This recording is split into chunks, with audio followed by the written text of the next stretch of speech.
तुम्ही यूट्यूबचे व्हिडिओ जरा कमी पहा, नाहीतर बीपीचा त्रास सुरू होऊन जाईल. न सेंटरशिप न पेंटरशिप कोणतीच बॅच घेऊ नका, तुमचं सिलेक्शन होऊन जाईल. प्रिफरन्सेस देणं कठीण असतं का? फारच डोक्याच्या वरचं काम असतं का? प्रिफरन्सेस जर चुकले तर डायरेक्ट नोकरी हुकली असं होत असतं का? असं काही नसतं. प्रिफरन्सेस साध्या सरळ सोप्या शब्दांमध्ये देता येतात. मी कशा पद्धतीने प्रिफरन्सेस दिले होते हे माझ्या अनुभवावरनं तुम्हाला सांगणार आहे. आमच्या भाषेमध्ये, विदर्भाच्या भाषेमध्ये असं म्हटलं जातं की एका मिनिटाची माहिती असेल तर ती एकाच मिनिटात सांगावी. फापट पसारा 10-15 मिनिटं सांगत बसू नये. चारण्याची कोंबडी आणि बारण्याचा मसाला करू नये. म्हणून मी तुम्हाला थेट मुद्द्यावरती येतो आणि मी प्राधान्यक्रम कशा पद्धतीने दिले होते, किती प्राधान्यक्रम दिले होते, तर ते तुम्हाला सांगणार आहे. बघा विद्यार्थी मित्रांनो, पहिला होता विदाऊट इंटरव्ह्यू राऊंड. ठीक आहे, म्हणजे मुलाखतीशिवाय निवड व्हायची होती. तुम्हाला दिसत असतील फक्त मी 3 प्राधान्यक्रम दिलेले आहे. एक वाशिमला, दुसरं रयत शिक्षण संस्थेला आणि पुन्हा वाशिमला.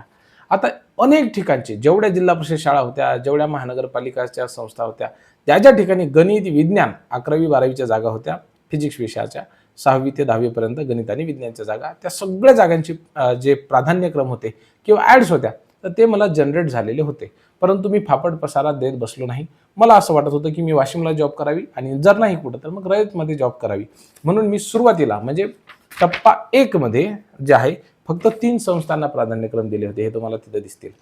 विदाऊट इंटरव्ह्यूला, विथ इंटरव्ह्यूमध्ये आता जे आपण म्हणतो की नाही सर 100 प्रिफरन्सेस आहेत, कसे द्यायचे, अनलिमिटेड असते तर बरं झालं असतं. अनलिमिटेड असते तर तुमच्या डोक्याचा खकाना झाला असता. एवढी गोष्ट तुम्ही लक्षात घ्या. कारण की प्राधान्यक्रम देणं सुद्धा आपण म्हणतो की नाही, 1 क्रमांकाला कोणती ठेवायची, दुसऱ्या क्रमांकाला किती ठेवायची, असं ते काही फारसं सोपं असतं तसं सुद्धा नाही. मी बघा 35 ठिकाणी ते आहे. हे बघा, हे तुम्हाला शेवटचा नंबर दिसत असेल, 35 दिसत असेल अशी अपेक्षा करतो. हे बघा 35. मी 35 ठिकाणी जे आहे विथ इंटरव्ह्यूसाठी प्रिफरन्सेस हे दिलेले होते. हे बघा, इथे ही माझी प्रिफरन्सेसची यादी आहे. इथे तुम्हाला याचा प्राधान्यक्रम दिसत असेल 1, 2, 3, 4, 5. ठीक आहे की नाही, अशा पद्धतीने. तर मी पहिला, आता मी वाशिम जिल्ह्यामध्ये राहतो म्हणून मी सुरुवातीला इकडे अकोला दिलं. त्यानंतर एक सोलापूरची खूपच चांगली इन्स्टिट्यूशन आहे, DAV college trust and management society, new Delhi. खूपच जबरदस्त कॉलेज आहे. मुलं सोलापूरला आहेत त्यांना माहिती असेल. तर मी त्या ठिकाणी, माझी इच्छा होती की त्या ठिकाणी जावं म्हणून मी त्यांना दुसऱ्या क्रमांकाचं त्या ठिकाणी प्रिफरन्सेस दिलं. तिसऱ्या क्रमांकाला मी as per the number of vacant seats Yavatmal, मग नंतर अमरावती, जळगाव, नागपूर, नांदेड, बुलढाणा, जळगाव, त्यानंतर धाराशिव, जळगाव, अकोला. बघा धाराशिव दूर आहे परंतु तरी सुद्धा मी धाराशिवला आधी प्रिफरन्स दिलं अकोल्यापेक्षा. आता ही अकोल्याची दुसरी संस्था होती. ठीक आहे, म्हणजे अकोला जिल्ह्यामधली, बाकी ते आतमध्ये तालुक्याच्या ठिकाणी कुठे राहू शकतं.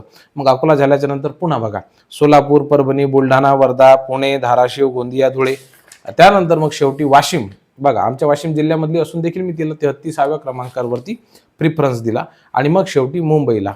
तर ह्या 2 पद्धतीने, अशा मी पद्धतीने किती दिले होते, 35च फक्त आणि फक्त. जेवढे जनरेट झाले होते त्यापैकी फार फापड पसारा करत बसलो आणि 35 ठिकाणी जे आहे ते मी इंटरव्ह्यू राऊंडचे जे आहेत ते प्रिफरन्सेस दिले होते. ह्यापैकी फक्त मला 6 ठिकाणी बोलवण्यात आलं, कारण की पहिल्या राऊंडमध्ये तुम्हाला माहीत असेल प्रचंड जास्त कट ऑफ लागतो. साहजिकच आहे, जे विद्यार्थी ऑलरेडी जिल्हा परिषदेला सिलेक्ट झालेले होते ते पुन्हा इकडे या ठिकाणी विथ इंटरव्ह्यूला येण्याचे त्यांचे चान्सेस असतात. म्हणून त्या ठिकाणी पहिल्या फेजमध्ये टफ राऊंड चालतो. तुमच्या वेळेला कसं होणार आहे, दोन्ही सुद्धा ज्या फेऱ्या आहेत ते सोबतच होतील आणि ही तर खूप छान पद्धत राहील. काय, विथ इंटरव्ह्यू, विदाऊट इंटरव्ह्यू एकच लिस्ट लागली पाहिजे आणि वरनं खाली आलं पाहिजे. म्हणजे ज्याचा स्कोर जास्त आहे, समजा त्याचा 6वी ते 8वीला निवड झाली, 9वी ते 10वीला सुद्धा निवड झाली आणि 11वी-12वीला सुद्धा निवड झाली, तर त्याला एकदाच म्हणायचं, बाबा तू 11वी-12वीला तुला जाण्याची संधी आहे, तू 3 पैकी 1 ठिकाणी सांग कुठं जातो. तर मग त्याने 3 पैकी एका ठिकाणी निवड केली.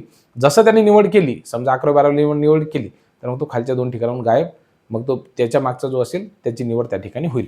ही सोपी पद्धत राहील. तर अशा पद्धतीने तुम्ही प्राधान्यक्रम देऊ शकता.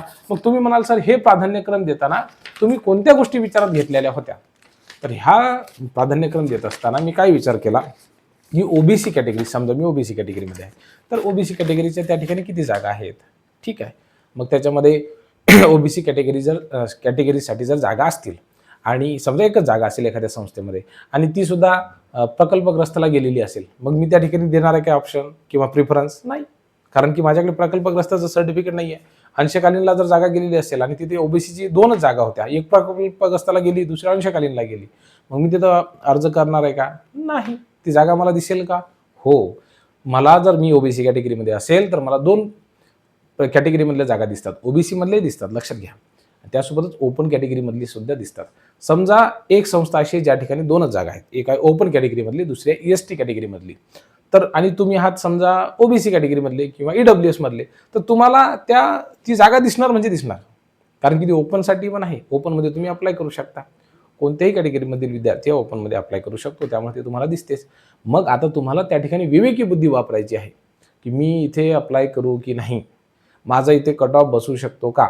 समजा एखादी खूपच रेप्युटेड संस्था आहे, जसं की रयत असेल, ठीक आहे की नाही, किंवा शारदा एज्युकेशन सोसायटी असेल, किंवा इकडे नांदेडची आपण बघितलं तर NES नांदेड एज्युकेशन सोसायटी असेल, किंवा मग यशवंत कॉलेज ज्यांचं आहे समजा, तर ते त्या ठिकाणची जी सोसायटी आहे, तर त्याचा कट ऑफ कसा जातो, थोडासा मेरिट हाय जातो.